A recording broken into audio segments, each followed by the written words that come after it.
এই রাজ্য জুড়ে নারী নির্যাতনের প্রতিবাদে সমস্ত মানুষ এক হও। এই গতকাল জয়নগরে 9 বছরের একজন শিশুকে ধর্ষণ করে খুন করা হলো কেন? পুলিশ তুমি জবাব দাও। এই রাজ্য জুড়ে নারী নির্যাতনের বিরুদ্ধে সমস্ত মানুষ এক হও। এই তৃণমূলের আমলে প্রতিদিন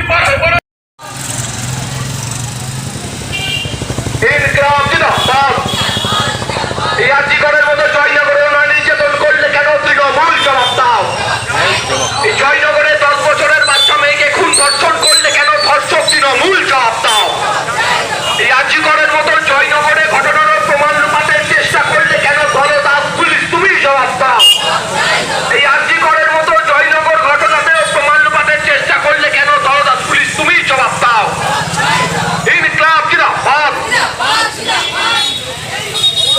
আচ্ছা কমরেডস বন্ধুরা, আপনারা ইতিমধ্যে জানেন আজকে এই আর্জিকর থেকে সারা রাজ্যে প্রতিদিন যে নারী নির্যাতন ঘটে চলেছে তার প্রতিবাদে এবং গতকাল জয়নগর, কটাকপুর সহ উত্তর 24 পরগনার যাত্রাগাছি সমস্ত জায়গায় যে নারী নির্যাতন